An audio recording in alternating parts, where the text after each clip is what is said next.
from God's Unchanging Word Studios in New Orleans, we are pleased to bring you news, nuggets, and insights with today's host, Tom Carey. Well, greetings, everyone, and welcome to God's Unchanging Word in another edition for our news, nuggets, and insights. Today is Friday, August 27, 2021. We're approaching the Feast of Tabernacles and our fall holy days. We'll be talking more about that in the next couple of weeks. But today we got a really busy program. We got a lot to cover. The Afghan debacle continues to unfold. Lots of trauma going on in the Middle East. And you may not have heard it on the news, but we still have issues on the border. We're going to talk about the border breakdown as Mayorkas admits they are overwhelmed. He's got caught on an open mic that they didn't tell anyone. Then we're going to be talking about preparing for the lean years, starting with the basics. Sometimes it's good to sit back and take notice of what we've already know to see how we're applying what God has given to us. And we're going to carry that same process into our nuggets portion of the program. Preparing for the lean, an ounce of prevention. So you ready? Let's get right into our program now. Another, you can't make this stuff up. Ladau County and School Board now, the urinals are coming down. That's right. Can't have those nasty little urinals upsetting the males in their schools, trying to decide if they're a male or a female, so they got to come down. The decision comes in the wake of the Ladau County School Board. This is in Virginia. That was passed last week in the policy number 8040, which states, the LCPS staff shall allow gender-expansive or transgender students to use their chosen name or gender pronouns that they reflect their gender identity without any substantiating evidence. So in other words, if you're 6 years old and you're 7 years old, you decide you want to be a girl and change your name, that's fine. Just go ahead and do it. You know, we're going to move them urinals off the wall because we don't want to get you confused how you go to the bathroom. No, you can't make this stuff up. According to the Center for Disease Control and Prevention, the percentage of Americans struggling with the gender dysphoria is 0.3%. 0.3. That's a third of 1% of the Americans are focused on this. So we're going to change the entire nation for 1/3 of 1%, rather than trying to bring them to the reality that there's only two genders, there's male and female, and the way you were born, that's the way you are.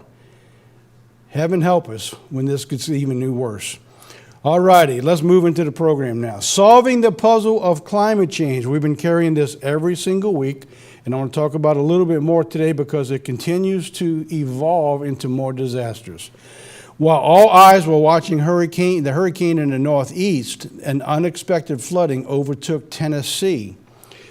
As of Monday, there were 22 dead, 50-plus people missing in the deadliest flood event in the Middle Tennessee history. This was another headline, came out in the same day. 22 dead, 60 missing in this flooding. The preliminary rainfall total of 17 inches was measured in McEwen, Tennessee, Saturday, which would break the all-time 24-hour record in Tennessee, according to the National Weather Service. The old record was 13 inches, which was recorded in 1982, and it has wiped out towns. I mean, this has actually caught everybody unaware, and just another issue, as they're calling it, climate change. But these are weather disasters that are going to continue to get worse until man repents of his sins, as we've been bringing it out. Another thing we want to get into, the fires. We've been talking about the fires every single week, how they're continuing to grow. Man, take a look at this.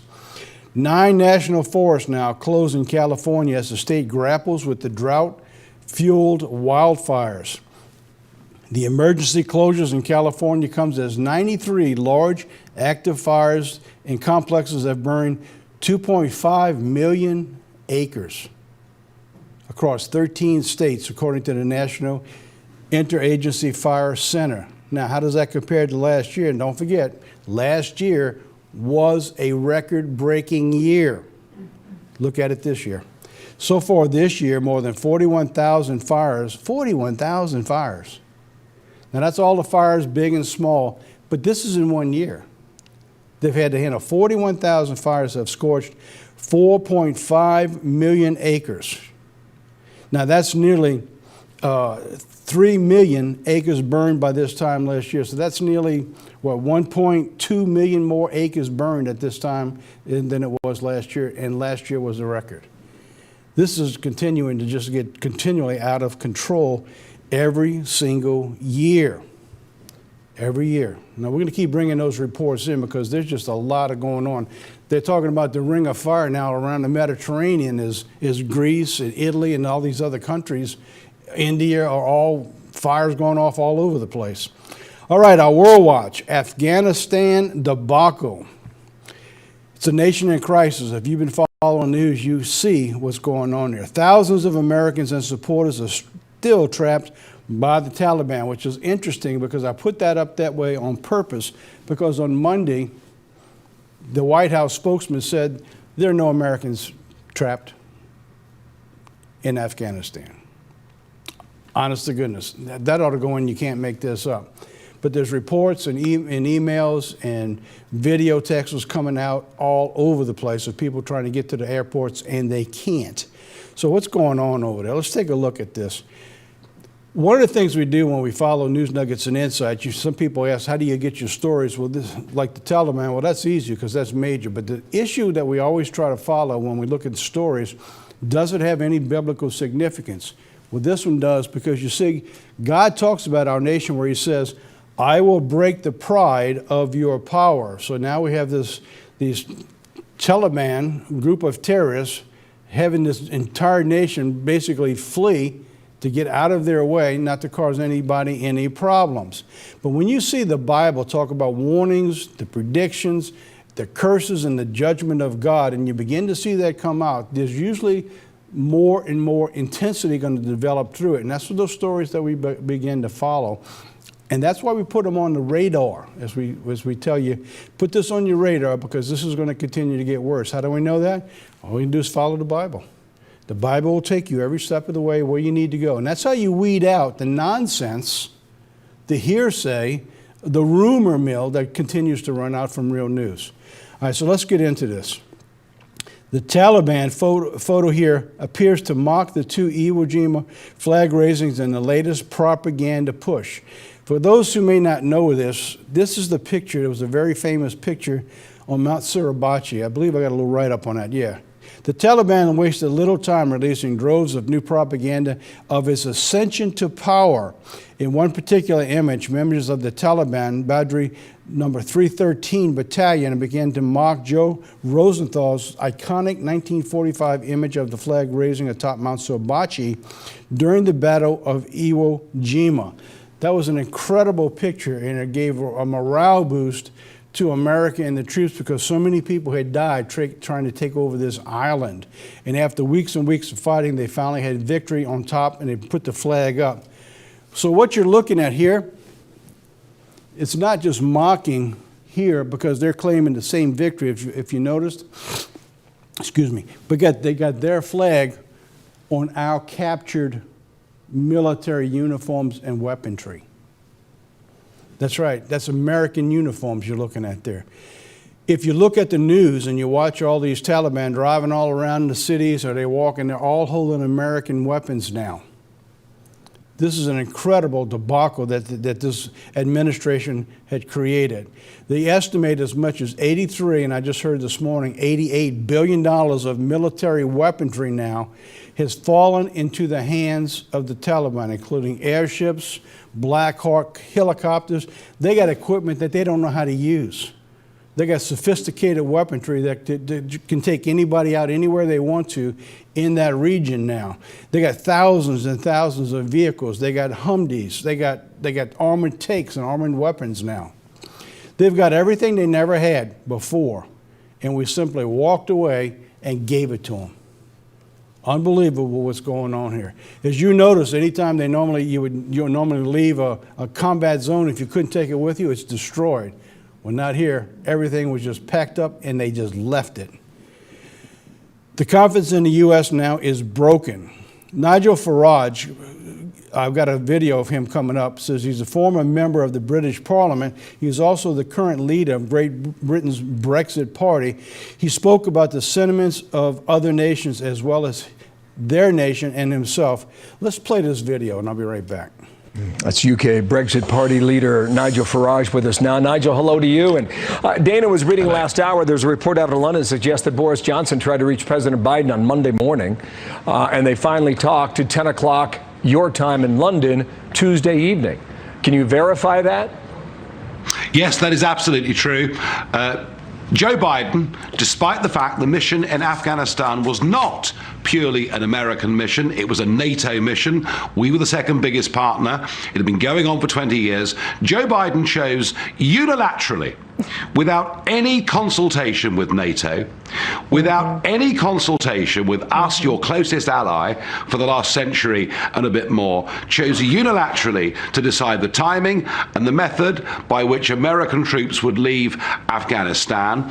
That left the rest of us simply with no option, just because America clearly is bigger than we are and the rest of us. And this is not how you treat allies. It is certainly not how you treat a NATO alliance, which since the late 1940s has done so much to preserve peace in the world. And I can't think in my lifetime of a moment when my friends in this country, who are naturally inclined to be pro-American, have been more critical of America and asking the question, how could we ever trust America again? That's just how serious this is, not just for us, but for America's place in the world. And it does seem to me, on a number of angles, that what Biden has done is given China a massive leap up the global agenda. Well, you wrote about that, and I wanted to get your take on it. You think that China already has decided we'll figure out a way to deal with the Taliban and we'll take their resources as well? Oh, yes. Oh, of course. I mean, look, America spent $1 trillion in Afghanistan. It has walked away. Not only has it given the Taliban billions of dollars worth of up-to-date military equipment, it's also deserted lithium resources, mineral resources worth $3 trillion, and it's literally given it over to the control of the Chinese Communist Party. You cannot have a green revolution. You cannot have electric cars without large quantities of lithium. So militarily, it's a disaster. Strategically, it's a disaster. And in terms of geopolitics, you know, we're asking the question over here, is this the end of America as the global superpower? And I'll tell you this, the word disaster is used far too often to describe events, but this is a disaster. It is a watershed moment. And I'm not sure anybody's quite yet realized the damage Joe Biden has done to America and to the free world. A lot to unpack there. There's a whole lot to unpack there. The fact that they've got all these lithium supplies over there and we're trying to go green, you need the lithium for batteries. And again, we're going to be at the mercy of the Chinese as they go in and move in and going to begin to take over all of that. And the rest of the world is saying the same thing, that they don't know where America is going to be in the future. But one thing you can rest assured, they're going to be counting on being there wherever they are without us. The deadline to get out of Afghanistan, August 31st. Originally, America said they wanted to be out by August 31st, according to Biden. However, as you've seen what's taking place, that's going to be almost impossible to take place. However, the Taliban rejects any pleas to extend the deadline. This is what they told us. They said it is a red line that cannot be crossed.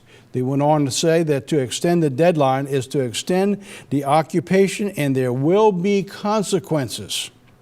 Take a look at this next video. His government still has no clue how many Americans are now trapped behind enemy lines. He has 8 days, the Taliban saying, to get every American out or they will be marked for certain death. Listen to this Taliban spokesperson on Sky News. If the US or the UK wanted to extend the 31st of August deadline in order to continue evacuations out of the country, would you agree to that? No. Why not? This is something you can say it's a red line. President Biden announced this agreement that until 31st of August they would withdraw all their military forces. So if they extend it, that means they are extending occupation. If they are intent on continuing the occupation, so it will provoke a reaction. We already know that God says you break the pride of our power, but there's another scripture that God says that our enemy would be the head and we would be the tail. So now we've got them wagging us, telling us what to do. They're going to accept or they're not going to accept. We're seeking permission. Can you please move out the way and let us get our people out? They're negotiating, so there's no more power, there's no more control. We're subservient to whatever there is that they want to do. So now, I want to go to one more piece here before we actually move on to something else. I'm going to give you some background before I give you this video, why I'm bringing this in. There's a lot of information being said, well, you know, it wasn't this administration, it's a previous administration. They would have been the same thing, they'd have been in the same boat. Okay, that's fine. But I want to show something to you and show you about the difference of what would have been through the eyes of this gentleman right here. He's retired General Keith Kellogg.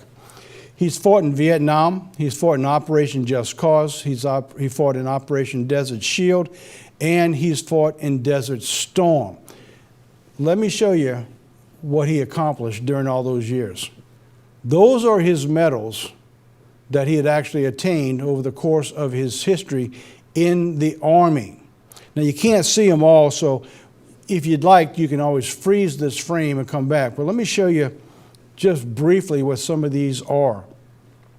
Distinguished Service Medal, the Silver Star. You don't get much higher than the Silver Star, the Gold Star.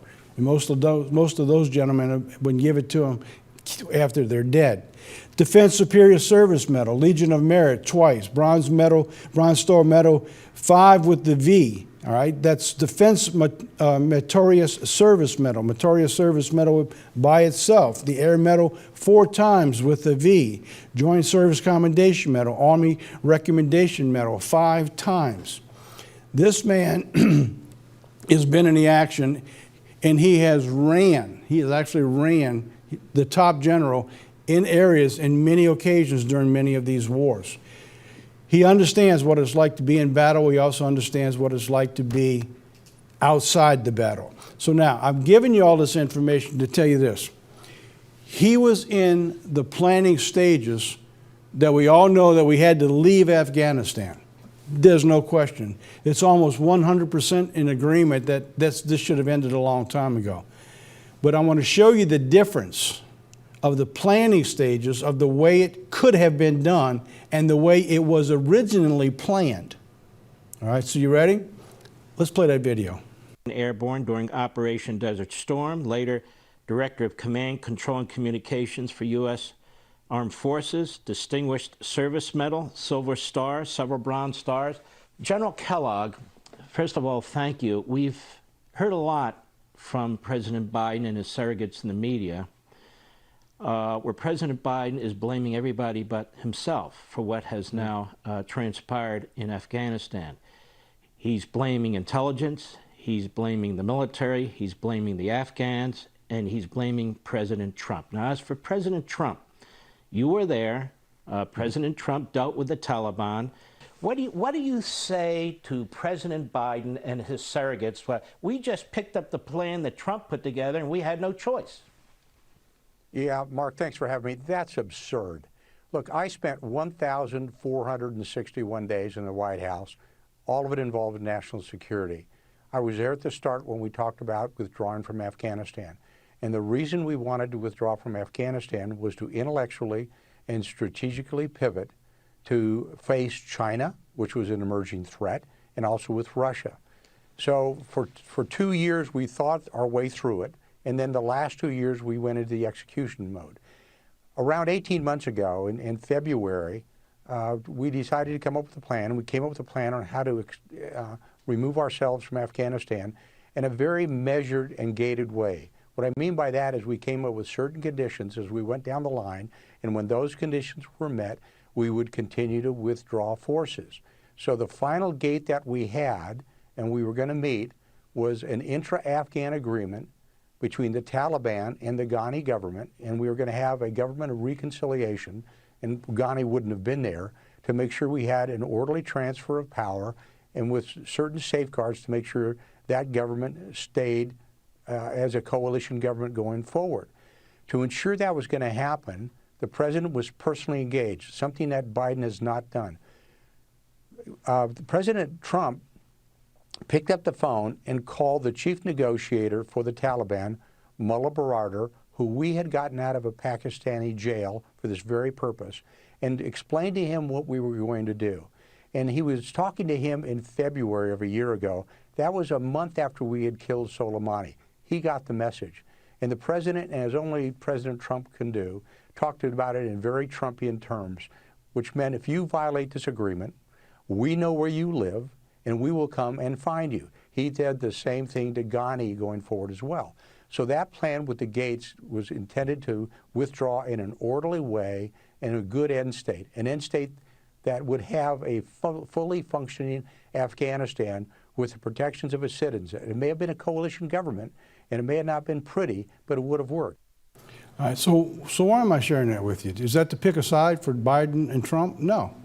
What I'm trying to do here is to show you that this man was hands-on at the beginning of the planning stages to show that the goal was to be met.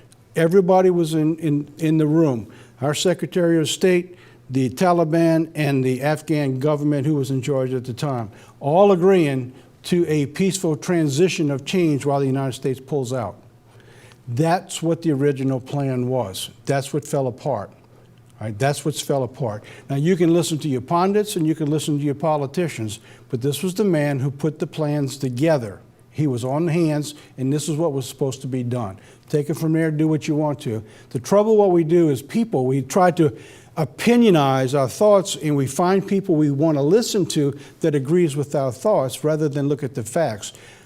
As God's people, you need to look at the facts first, and that's why I brought this guy out, because he was the only guy that I see so far who's not a politician who was at the beginning of it to give us the process to find the facts. When God says you don't judge a matter till you've heard it, and that's what I was doing, and that's why I wanted to bring that out here. All right, now, let's move on.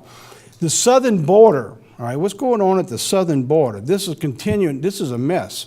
The news isn't talking about it much because they're too busy with what's going on in Afghanistan.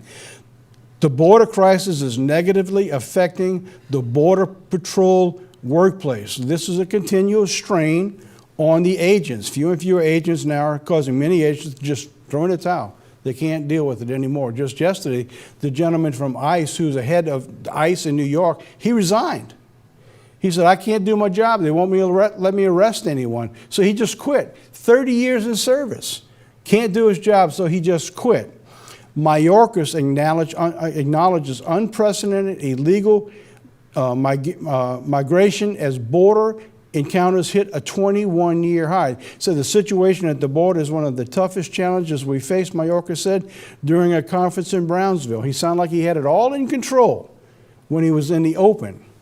He said it's a complicated changing and involves vulnerable people at a time of global pandemic. And I'm going to show you two videos here. The first is the Del Rio sector of 12 agents. I saw this Sunday morning for the first time. Now, this has been going on since the end of July. He says, I'm going to show you the video. At any given period of time on any day, he said they have 12 agents patrolling 245 miles. 12 agents. And then the second video is Mayorkas in a private conference to his border agents that was leaked, letting everyone know that this is out of control. We just about lost it. We can't get this way again. Let's play the first video. This is becoming a typical scene in Del Rio. Around 9 a.m., a group of 40 migrants were already waiting, but only one transport van in service. And while those were waiting, more were on the way. It just drives home the point that we don't have enough people here in the Border Patrol in Del Rio sector to deal with this problem. The numbers are staggering, an average of over 1,000 migrants a day. We have an obligation to go out and apprehend every single one of these folks. Garrow said most of his agents have been pulled from the field to process the migrants as quickly as possible. The key here is that we have to know who they are, and we have to know, to the extent that we can, why they're here. And the only way that we can do that is to go out and make the apprehension. bring them into the office, run biometrics on them, and find out who they are. Find out if they have a criminal history. Overcrowding, another issue. The facilities are not designed to be shelters, and processing could take up to 2 days. There are days when we are so busy with processing, care, and detention that I'll only have 12 agents to patrol 245 miles of border, and most of them are transporting. 12 agents, most of them are transporting. They're just coming in, and the agents now basically, they said they're like glorified bus drivers. They said, where would you like to go? They bring in, put them on a bus, process them, and take them wherever they want to go. I don't remember the city in Texas we just heard last night, but they said in that city, the mayor said they released 11,500 immigrants in their little city. It's a small city in Texas in 1 week. 11,000 flooded their streets. All right, now let's take a look at the second one, because this is the realistic. It's kind of muzzled when you hear it, but they got the right, and you can see what's going on, what he says about what's really going on. Let's play the second video. Secretary Alejandro Mayorkas has defended the Biden administration's southern border strategy. More than 212,000 migrants were arrested in July, a 13% increase from the previous month. During a visit to Texas Thursday, Mayorkas outlined expanding enforcement efforts to deter migrants from entering the U.S. illegally. Our plan has 4 pivotal parts: addressing the root causes, rebuilding and building safe, legal, and orderly pathways for migrants to apply for relief under our laws without having to take the perilous journey north. Improving security, management, processing, and other measures at our border, and attacking the smugglers.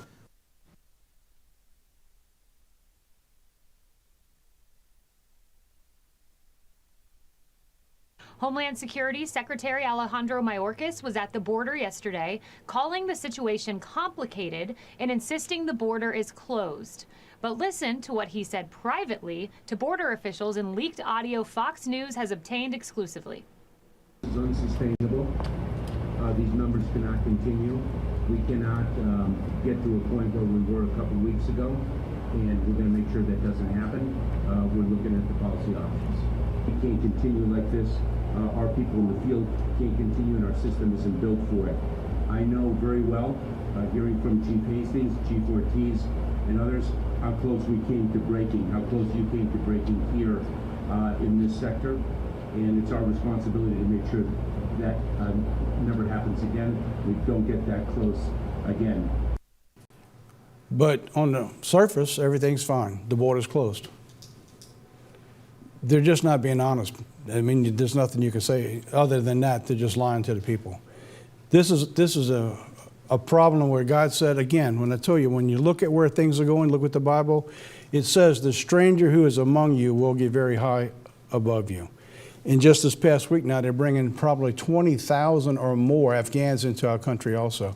So we're just being flooded with immigrants, and there's only so much that the United States can handle at any given time to be able to support the welfare of how many people are coming into the country. But it's not going to stop. It's going to get worse. All right, let's go back to the scriptures now and see what God says. Deuteronomy 28:25, God warns us that we would be smitten is one of his judgments for disobedience. The Lord shall cause you to be smitten before your enemies. You shall go out one way against them, and you shall flee 7 ways before them. And you shall be removed into all the kingdoms of the earth. We'll be using this scripture from pretty regular from time to time as we go forward through our programming. But there's one more we want to use that goes along just with it, because you see, this is where we are right now. When you look at everything that's going on a global scale, we have become, as God says, an astonishment and a proverb. So the rest of the world is looking at us like, man, what's happened to America? And this is what's actually going on. And through our disobedience in the leadership, God says he would send us a spirit of confusion and a spirit that he'd remove the wisdom from the wise and the prudent in the nation. And we're there. We are absolutely there. I remember years ago in the church, every year we would talk about prophecies and what eventually is going to happen to the nation. Well, you don't have to look what's going to happen to the nation. We're there. We have reached that stage right now that we need Jesus Christ to come back. We can't wait. All right, so what do we do about it? What do we do? I mean, we can bring you the news stories every week, in which we will. But every now and then you got to sit back and say, what do we do? All right, so let's talk about that now. So what do we do? I'm going to go back to the basics here. If you were in theater, you would go in and you practice, all right? You rehearse. They would tell you the rehearsal's tomorrow at 4 o'clock. You know, every week we have a choir here. We watch them come in after services every week. They come in and they rehearse for what they're going to sing next week. If you were in sports, I remember playing sports. Every year they bring you back to the basics, all right? You bring you back to the basics. If you're in football, you run your scrimmage, or you hit the dummies. They have these little portable dummies, and you practice blocking. You get all the way back to the basics. So now, let's ask the question, preparing for the return of Jesus Christ, how do you rehearse for that? It's an honest question. How do we rehearse for what's coming? In other words, in your mindset, if I'm going in sports, I know I've got what I need to do. But you see, when you're preparing for the return of Jesus Christ, it gets a little more complicated. It's more spiritual. It's the thought process. It's the spirit and the intent of the individual. So how do you prepare for that? How do you rehearse for the return? Well, you know, the Bible talks about rehearsing God's holy days. When explaining God's holy days, God calls them and commanded their assemblies, their holy convocations. Leviticus 23 says, "These are the feasts of the Lord, even holy convocations, which you shall proclaim in their season." So every year we prepare for God's holy days. But it's interesting about the word convocation.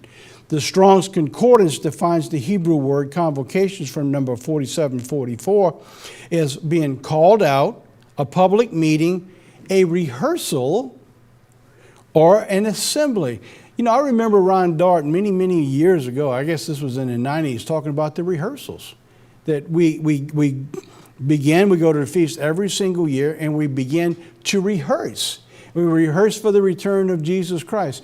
But actually what we were rehearsing for is the millennial reign, of how to come together for 8 days to get along with one another, to find out what's important and what's not important. Because at that particular time, you had 1/10 of your income that you've saved for 52 weeks that belonged to you. That's your tithe feast, that belongs to you, to spend any way you want to, God says, whatever your heart desires at the Feast of Tabernacles. So you have money that you would have no way of being able to do at any other time of the year that you would do at the feast. So you begin to rehearse of what's important, how to get along, talking about God's word and all that. So you rehearse for all of that. Now, but let's go on. All of these definitions stand out, but the rehearsal is the one that really, really particularly caught my interest. So God inspired this command so that every year we rehearse or practice coming together at His holy days so we can understand His plan more deeply, right? So now, we all understand that. Every year we prepare for or we rehearse for the feast. But how much have you rehearsed for? You ready for this? Matthew 24, "Then shall be great tribulation, such was not since the beginning of the world, to this time, no, nor ever shall be." How do you rehearse for that? How do you prepare? All right, so there's a process that God wants us to understand. So all of these periods of time, these calamities, these disasters, God's given us time to begin to absorb all of this because He told us how bad it's going to get. And then He begins walking you through it. And He wants us to be able to begin to separate through the process of the deterioration of this world, how you handle going forward and your trust in Him as you go forward. So how do you prepare for that? Another question would be, why hasn't the church been rehearsing for that? Think about that. Now, I've been in the church since 1971, and I have not heard anyone in the churches anywhere say, you know, we need to rehearse for this disaster that's coming. I haven't heard that anywhere. There's primarily one reason for that. It is still the reason there's no preparation for that specific period of time today. Why do you think that is? I'm not going to give you that answer today. I'm going to answer that question next week. I want to give you time to put your thinking caps on. Because you see, everything here, and the reason that we don't is because of a doctrine that's been built that isn't supported from Scripture. So you think about it, and if you'd like to, send me an email. I'm going to see where you are on that track, and I'll answer that question next week. Because you see, not only do I want to give you the answer, I want to show you how the doctrine came about, why it's a problem, and why we need to focus on Jesus Christ, not the doctrine. All right, so now back to the basics. You can't go back to what you've never learned. All right, you can't go back. So if you're going back to something, you've already got to learn it. Look what John 14:26 says. But the Comforter, which is the Holy Spirit, whom the Father shall send in my name, shall teach you all things and bring all things to remembrance whatsoever I have said to you. So God can't bring to remembrance what you haven't learned. He can only bring what you've been taught. What have we not learned in the past? Now, this is going to surprise you. I'm going back to the basics. We have many new people now been following News Nuggets and Insights that hasn't been with us for the last 7 years. Many of our programs now are being forwarded to other people in other churches who are not teaching some of the things we've been teaching here.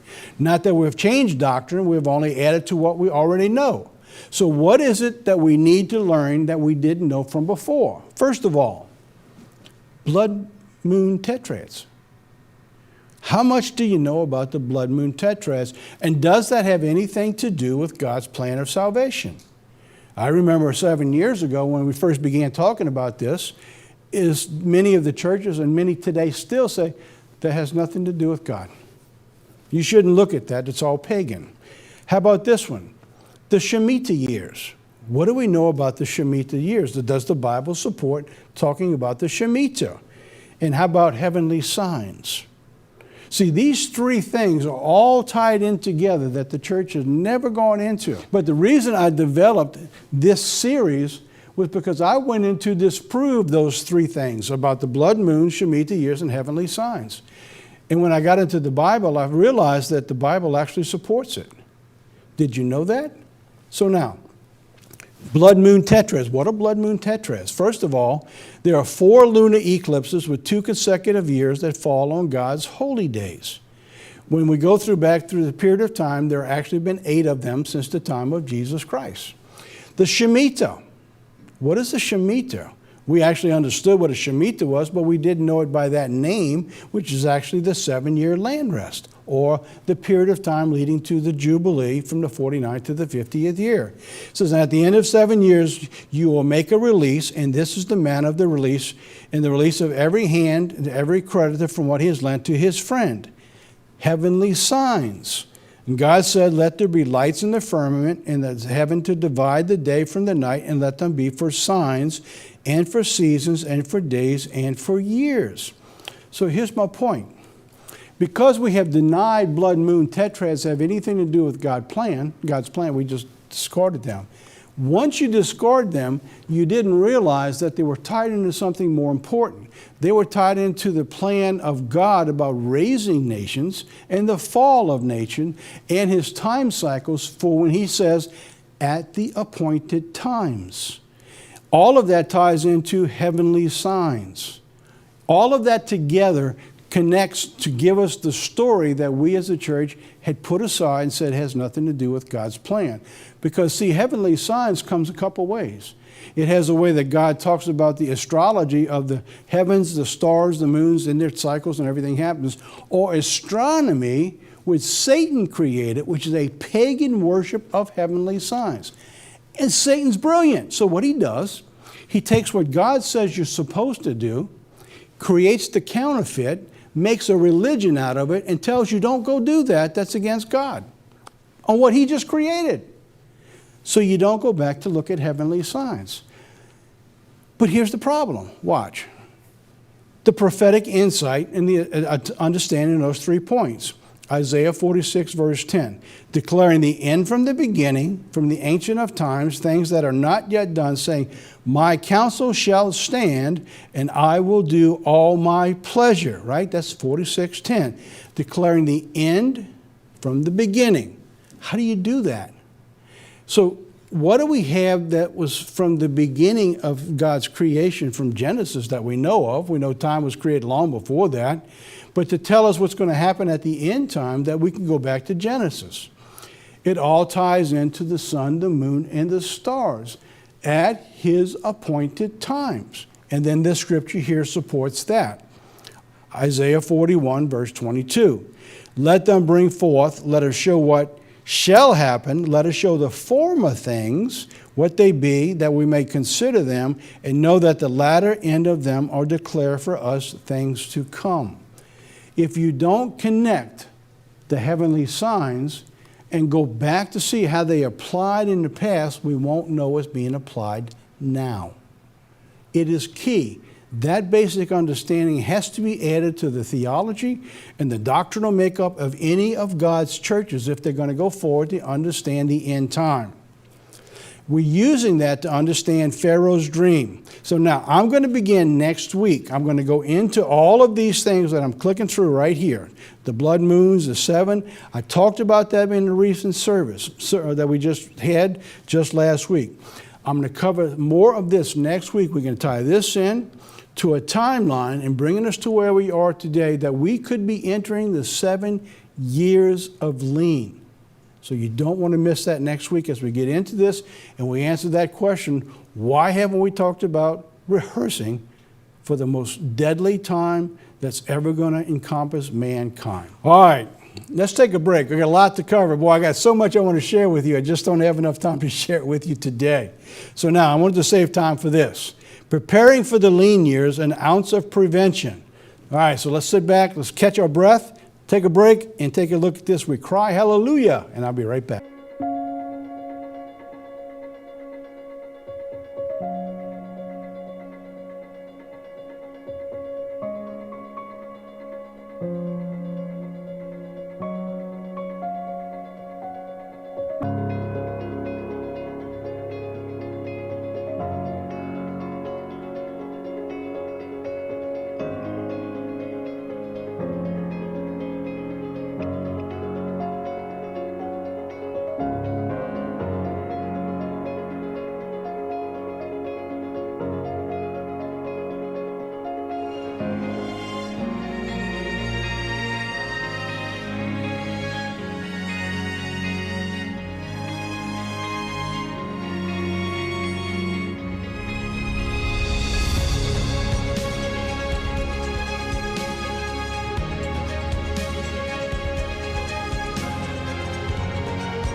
All righty, welcome back. All right, let's get into our nuggets portion of the program now, preparing for the lean years. This is part 2, an ounce of prevention. The best way to prepare for something is not, how do you prepare for not getting sick? Get healthy, don't get sick. So basically that's what we're talking about, preparing for the lean years.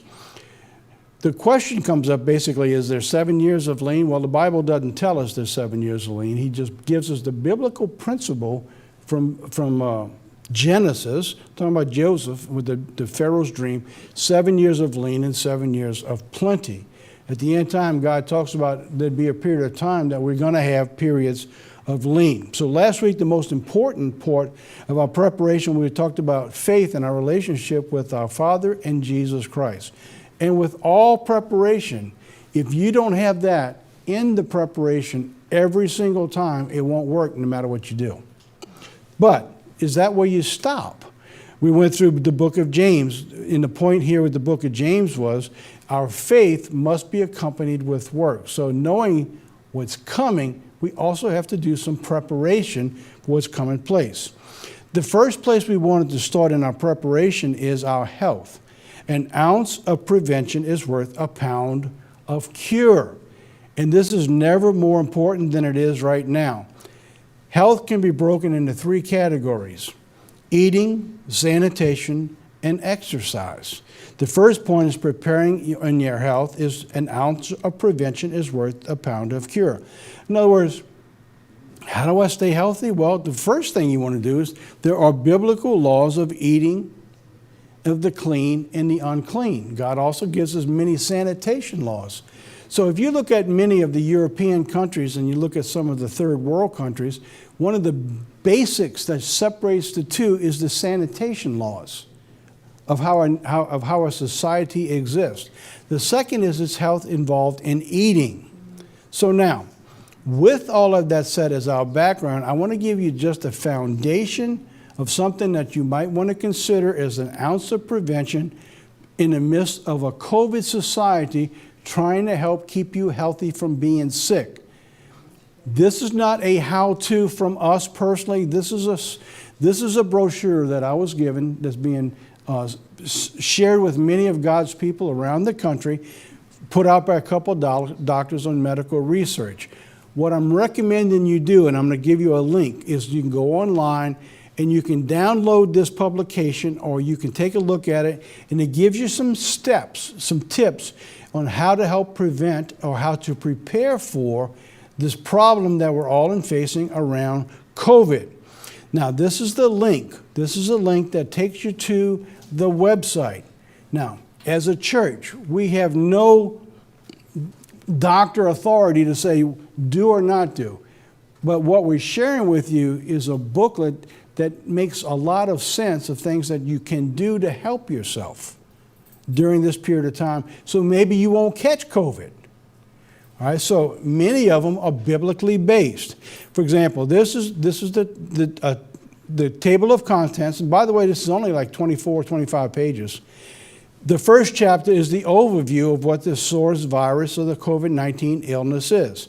Chapter 2 is how do you know if you have it or you might be feeling like you have it with flu-like symptoms. Chapter 3, how the experts guide to early home treatment, things you can do at home. You know, that's an interesting thing. I talked to people who have gotten it, and they went to the doctor and said, you got COVID. I said, what did they give you? They said, go home. That was it? Go home? Yeah, unless it gets to the stage that you're nearly dying, you can't breathe and you got to get in the hospital, they're not treating people for the most cases. But there's things that you can do. So that's what this booklet was all about. The emerging prevention and treatment options. Again, these are only thoughts to give you options to go look at. I'm not recommending that you do it. You need to take a look at this or possibly talk to your own doctors about doing some of these things. What my goal here is to give you some value of what you can look at to educate yourself. God says, my people perish for a lack of knowledge. So you want to be as educated on the process as possible that may help save your life. Here on page 10 is the typical symptoms that you may experience. And you go, when you look at it all, it sounds like you got a cold or a flu. All right? Very many things are overlapping in the process. These are things that you can look at. All right? In chapter 3, pages 16 through 18, talks about the antiviral agents. At certain stages, you'd have certain feelings of what to expect that when you would go through that. And it gives you certain things that you might be able to deal with, like the hydroxychloroquine or ivermectin or doxycycline. You have these different things. Some of those things you can pick up at a feed store that they've been giving animals for decades. And many doctors are now treating their patients with these same medicines. And they're very reasonable in cost. Recommended preventions. Now, this is really, really important. That's why I wanted to bring this out. So what can I do? Here you get into some of the things that you need will help you from catching the COVID-19. Or it strengthens your body so that if you get it, you don't get it as serious. Vitamin D3, very, very important. Zinc. Zinc is a real key involved with helping to prevent some of the problems with COVID. Vitamin C, every day as preventive. So if you have the opportunity, I recommend that you at least, what's wrong with taking vitamins? In other words, get your body healthy to get ready for what's coming. And who knows, if you may get it and then you have an ounce of prevention going on where it doesn't become as serious. All right, certain recommended treatments. All right, you can go through that, and here's 5 different treatments that you can talk to your family, talk to your doctors. What do you think about this? Things that you can do, because if you don't ask them, you may go to a doctor or a hospital, they're going to just send you home if you get it. Most of God's people have been protected when they don't get it, but I still recommend, because I know Audrey brings me every night. There's a couple of vitamins. And then she got some of those, and she's been doing that from before all this came out. It helps keep me pretty healthy. So all of these things that if you go through this can help you with an ounce of prevention worth a pound of cure. There's a lot more, and actually I'm uncomfortable bringing that segment to you because I know I'm not a doctor, and I don't want you to think that Tom has the answers for all this, because I don't. My purpose for bringing that to you is I went through this publication and it makes sense. It has many of the biblical points that God gives us in His Scripture built into some of the practices to help keep you healthy. And that's why I put it on there. So go back to this program, freeze the section where it gives you that link, type it into your computer, go get the booklet and download it and take a look at it. An ounce of prevention, it may actually help. All right, let's begin to wrap it up from the home office in the mail. This week, we're sending out Breaking the Pride of Your Power. This was last week's News and Nuggets. It was very important that we understand where we are in our time frame. So we're sending that in the mail this week.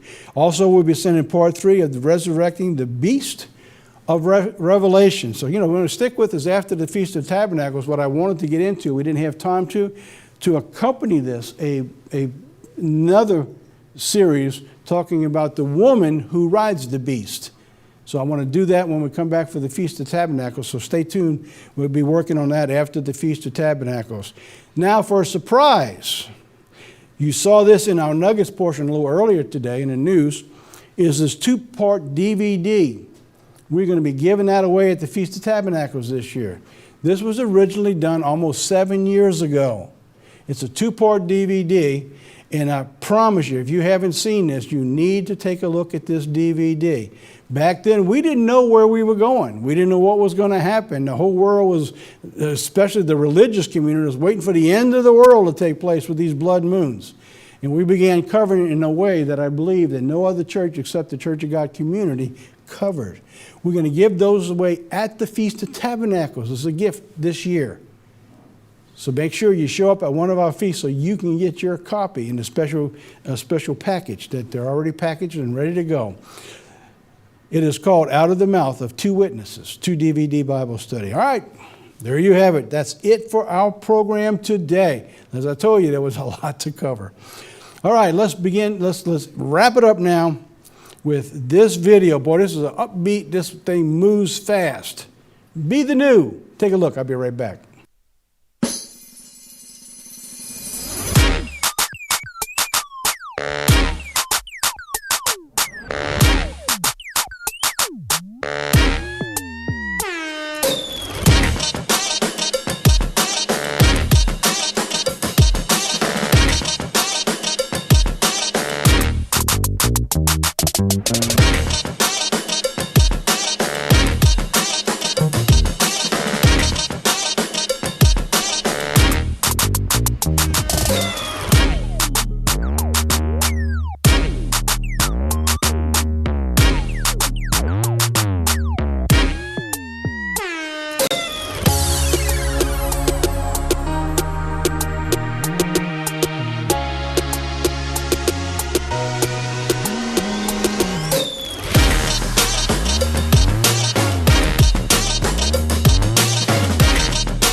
Pretty wild, huh?